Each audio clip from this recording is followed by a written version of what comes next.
দীর্ঘ সময় ধরে অশান্ত মণিপুর। সম্প্রতি সুরক্ষা বাহিনী ইম্ফল পূর্ব জেলা থেকে কিছু ইন্টারনেট ডিভাইস অস্ত্র বাজেয়াপ্ত করেছিল।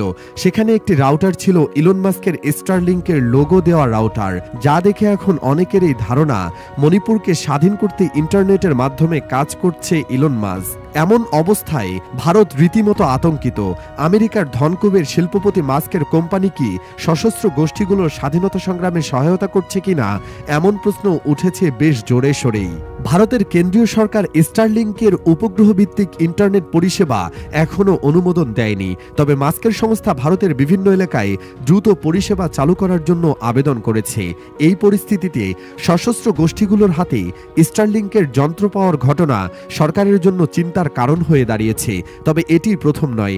এর আগে গত নভেম্বরে আন্দামান নিকোবর দ্বীপপুঞ্জে একটি মাছ ধরার নৌকায় স্টারলিংকের যন্ত্র উদ্ধার হয়েছিল, যেখানে অবৈধ নেশাজাতীয় দ্রব্য নিয়ে যাওয়া একটি চক্র এটি ব্যবহার করেছিল বলে ধারণা করা হয়। যদিও ইলন মাস্ক এই অভিযোগ অস্বীকার করে বলেছেন ভারতে স্টারলিংক কোনো ইন্টারনেট পরিষেবা প্রদান করছে না। তবে গোয়েন্দাদের মতে মায়ানমার ও প্রতিবেশী দেশগুলির মধ্য দিয়ে অবৈধভাবে বর্ডার হয়ে এই যন্ত্রগুলো মণিপুরে পৌঁছেছে। গোয়েন্দারা জানান, সশস্ত্র গোষ্ঠী এবং অবৈধ নেশাজাতীয় দ্রব্য পাচারকারীরা স্টারলিংকের যন্ত্র ব্যবহার করে আন্তর্জাতিক যোগাযোগ রক্ষা করছে এবং বিদ্রোহী কার্যক্রমে সহায়তা করছে।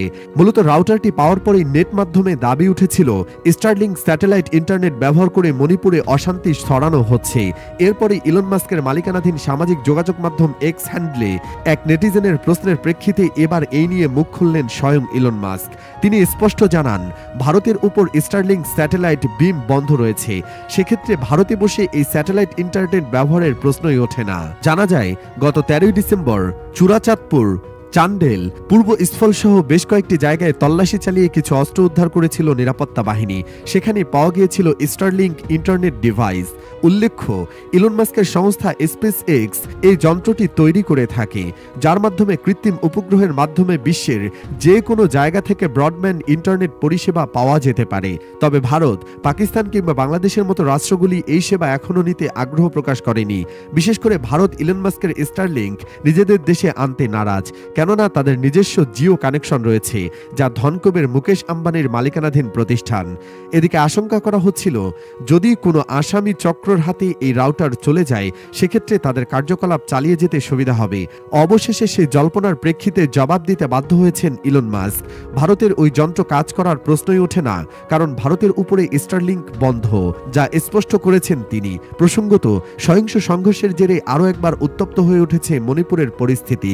গত কয়েকদিনে দফায় দফায় গুলি বিনিময়, গোলা বিস্ফোরণ, ড্রোন ও ক্ষেপণাস্ত্র দিয়ে হামলা, বেসামরিক নাগরিকদের প্রাণহানি, মণিপুর রাইফেলসের 2টি ব্যাটালিয়নের অস্ত্রাগার থেকে অস্ত্রশস্ত্র কেড়ে নেওয়ার চেষ্টা সহ একাধিক ঘটনাকে কেন্দ্র করে উদ্বেগজনক পরিস্থিতি তৈরি হয়েছে। অবস্থা সামাল দিতে মোতায়েন করা হয়েছে বিপুল সংখ্যক পুলিশ ও যৌথ বাহিনী। শান্তি ফেরানোর ক্ষেত্রে প্রশাসনের ভূমিকা নিয়ে প্রশ্ন তুলে প্রতিবাদে নেমেছেন বহু মানুষ। গত সেপ্টেম্বর মাসেও বিপুল সংখ্যক নারী স্ফল রাস্তায় নামেন। রাজ্যে শান্তি ফেরানোর পাশাপাশি মুখ্যমন্ত্রী এন বীরেন সিং এর পদত্যাগের দাবি তুলেছেন তারা।